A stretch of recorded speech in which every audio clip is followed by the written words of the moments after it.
I'm Emily Wilmesherr, and I'm a graduate of Columbia. I graduated in May 2017.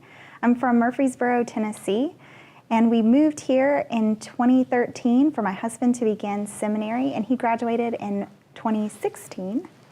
I am currently the Director of Children's Ministries and Fellowship Events at Decatur Presbyterian Church, and we live in Eastlake, and my husband is currently at Northside Hospital doing his CPE. I'm Jonathan Ball. I am a 2004 graduate of Columbia. I got my MDiv here. I also met my wife Shannon here, and she got her MDiv in 2005. We are both in what I would call validated ministries in the Presbyterian Church, in that I am a chaplain and CPE supervisor, and she is a chaplain and works in nonprofits. And currently I work at Northside Hospital as the CPE supervisor there. It is a process in which we try to invite students back to themselves. You know, you come to seminary, you learn all this stuff. You learn how to read the Bible with a historical bent. You learn that in pastoral care, you need to have boundaries. All these things are great. It is an experience where you're invited into your fears, you're invited into what's not enough in yourself and others, or in yourself and in your theology.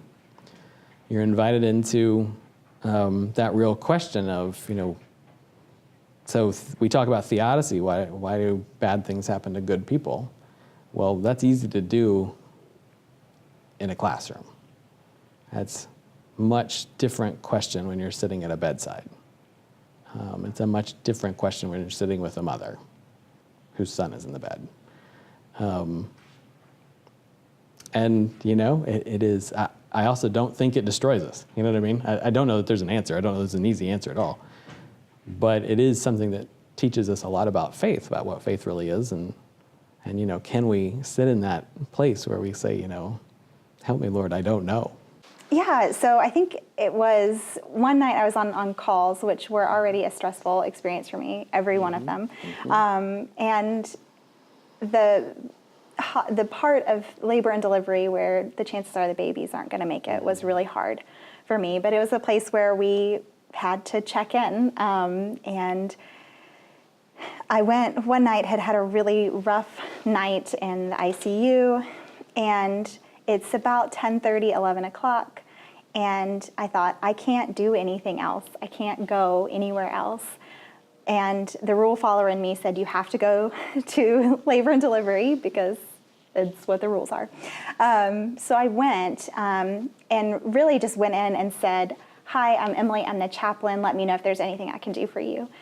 And got ready to turn around and walk out. And the nurse said, oh, I'm so glad you're here. We had a mom just come in.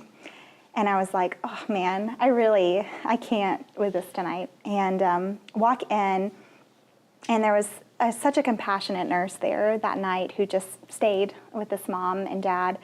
And they weren't sure if their baby was going to make it and had just found out and just been brought in. And she started crying when I got in, and she said, I had just had a moment with God where I lost it, and I was angry, and I was mad, and it didn't make sense, and I just begged God to show up. And she said, and then you walked in the door.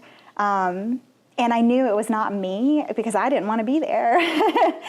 But so I knew it was a moment when God used me in a way that I didn't think I could be used, and God was so present in that moment. And we got to talking about her dog and, you know, the hopes that she has for this baby.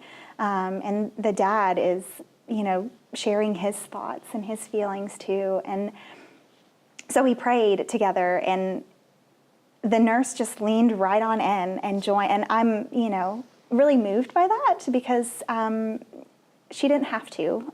She could have stepped out. And so the four of us are circled around praying in this bed for this baby that is probably going to be there in another day or two and may or may not make it. And a couple of days later, found out the baby was in the ICU, the NICU, and was really grateful and had told another chaplain that they were really grateful for that visit. And so I went and visited them again, and the NICU to walk alongside her was really really powerful for me. And so what I love about working with students that I get, especially wonderful students like Emily here from Columbia,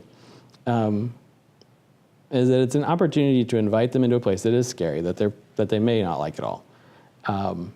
And yet it's a place that whenever they go in the parish, the parishioner's not going to care if they've never been to the hospital.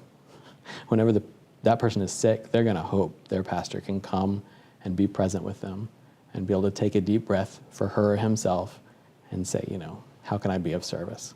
What way can I serve you? And that's what we try to do, is teach them how to center themselves, how to find their own way of doing pastoral care. I think it is a unique opportunity to be invited into a really sacred space with other people and to learn who you are in that space and how you want to serve as a pastor. Without Kim Clayton and the Contextual Education Department, opportunities like these wouldn't be possible. So thank you for your contribution, and please continue to support the annual fund in the future so that other students too can have opportunities like these.